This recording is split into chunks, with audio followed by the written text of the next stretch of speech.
दोस्तों, ये है अंधेरी रात का सेकेंड पार्ट। आखिर क्या हुआ था उस रात। अगली रात रुपेश अपने घर में सो रहा था। तभी अचानक उसके कमरे की खिड़की अपने आप खुलती है और किसी बच्चे की हल्की सी आवाज़ आने लगती है। वो बच्ची कहती है, मेरी पायल लुटा दो। और अचानक से रुपेश के तकिए पर राख से बना एक हाथ उभर आता है। रुपेश इसी डर से रात भर सो नहीं पाता। खिड़की से आती ठंडी हवा और तकिए पर बने राख के निशान उसकी रूह को हिला रहे थे। सुबह होते ही उसने फैसला किया, उसे इस रहस्य को ख़त्म करना ही होगा। उसे अजीब सा महसूस हो रहा था।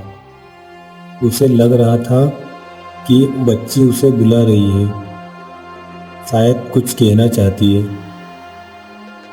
कुछ दिखाना चाहती है।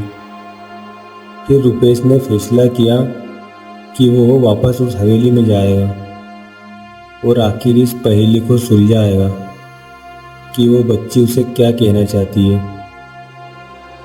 वो सुबह सुबह हवेली की ओर निकल पड़ता है। गांव वाले उसे रोकने लगे। गांव के सरपंच ने कहा, पागल मत बनो बेटा, उस हवेली में कोई जिंदा नहीं बच पाता, लेकिन तुम बहुत किस्मत वाले हो जो एक बार बच गए। अब दोबारा वहां जाने की कोशिश मत करो। हमारी बात मानो बेटा, नहीं तो जिंदा नहीं लौटोगे। पर रुपेश तो इसी जिद पर अड़ा रहा और कहने लगा, अगर मैं नहीं गया तो वो बच्ची हर रात मेरे पास आएगी और मुझे ऐसे ही डराएगी। मुझे वहाँ जाकर जानना ही होगा कि आखिर वो क्या चाहती है। इतना कहकर रुपेश फिर हवेली की ओर चल पड़ता है। हवेली गांव से बहुत दूर थी। उसको हवेली तक पहुँचते पहुँचते अंधेरा हो चुका था। आज हवेली और भी डरावनी लग रही थी। दरवाजे अपने आप बंद थे, जैसे किसी ने मजबूती से अंदर से लॉक किए हो। लेकिन जैसे ही रुपेश दरवाजे के पास पहुंचा, दरवाज़ा अपने आप धीरे धीरे खुलने लगा। पीछे से अचानक तेज हवा चलती है और दरवाज़ा पूरा खुल जाता है। अंदर से हल्की सी आवाज़ आती है, आ जाओ रुपेश, इस बार हमेशा के लिए। तेज हवा चल रही थी, पर वातावरण में एक अजीब सी नमी थी, जैसे हवेली की दीवारें सांस ले रही हो। रुपेश उस कमरे में पहुंचा जहां कल रात उसे पायल मिली थी। दीवार पर राख के हाथ आज और गहरे दिखाई दे रहे थे। अचानक कमरे के कोने से पायल की आवाज़ आई, जिसे कोई चल रहा हो। रुपेश धीरे धीरे पीछे मुड़ा। वहाँ एक छोटी बच्ची खड़ी थी, लगभग 7 साल की। येलो फ्रॉक, धुंधला चेहरा और आंखें एकदम लाल थी। उसने रुपेश को देखा और धीमी आवाज़ में कहा, मेरी पायल लौटा दो। मेरी पायल क्यों लेके गए? रुपेश तो एकदम चौंक सा गया और डरते डरते कहने लगा, मैं बस तुम्हारी मदद करना चाहता हूँ। तुम कौन हो और यहाँ क्या कर रही हो? वो लड़की नरम आवाज़ में बोलती है, मैं किरण हूँ, ठाकुर साहब की बेटी। रुपेश बोलता है, यानी वो पुरानी हवेली के मालिक की बेटी जो आग में मर जाती है? किरण ने धीमी आवाज़ में कहा, मुझे आग से नहीं मारा। यह सुनकर रुपेश का शरीर कांपने लगा। अचानक कमरे में अंधेरा छा गया। किरण गायब हो गई। अब रुपेश और भी सोच में पड़ गया था कि आखिर किरण को आग ने नहीं मारा तो किरण की मृत्यु कैसे हुई। और उसी पल भारी आवाज़ गूंजने लगी, तुमने उसे बुलाया क्यों? पूरे कमरे में बस यही आवाज़ गूंज रही थी और सीढ़ियों से काला साया नीचे उतरता दिखाई दे रहा था, लंबा, भयानक, और उसकी आंखें एकदम लाल थी, अंधेरे में जल रही थी।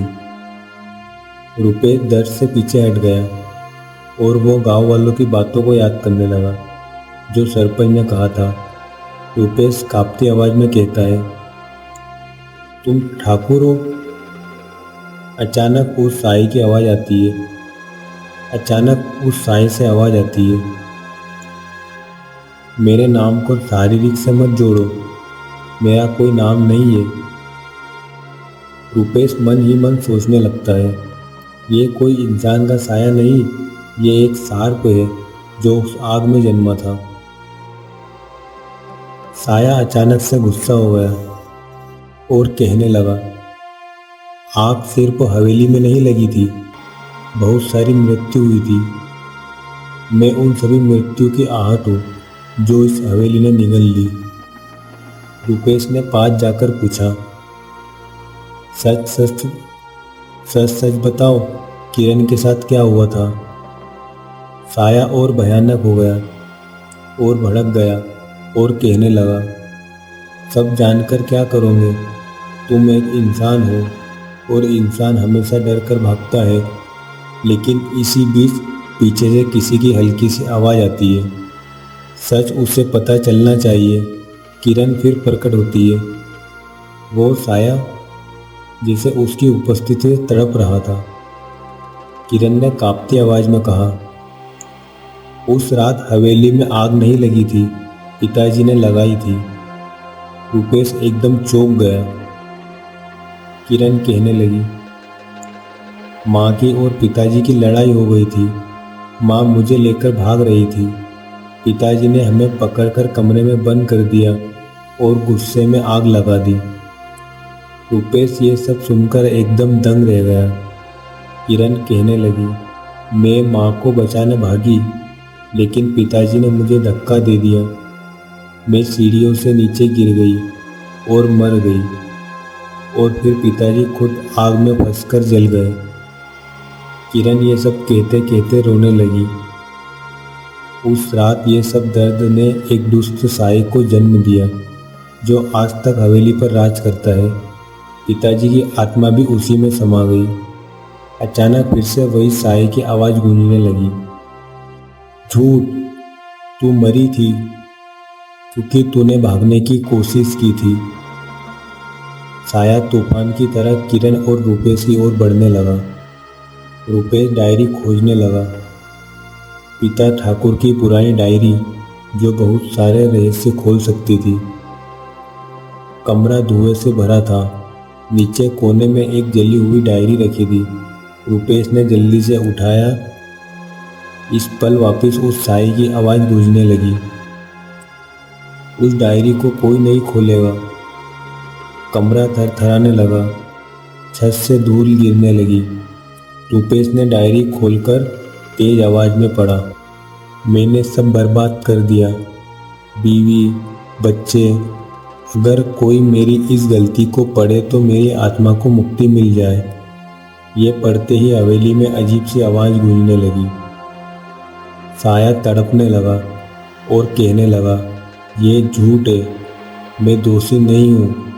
लेकिन जैसे जैसे रुपेश पढ़ रहा था, साई की शक्ति कम होने लगी।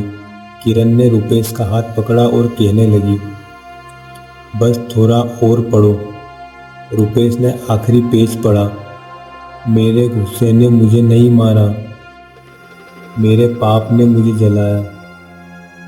साया एक भयानक चीख चीखने लगा और धुएं में समा गया और सब कुछ शांत हो गया।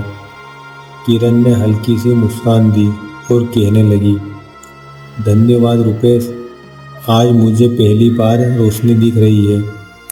अब मैं मुक्त हो चुकी हूँ और माँ के पास जा रही हूँ। उसका शरीर चमकने लगा और वो एक रोशनी में गायब हो गई, जैसे कोई दुखी कहानी आखिरकार अपना अंत पा चुकी हो। रुपेश हवेली से बाहर निकलता है। गांव वाले दौड़कर उसके पास आए।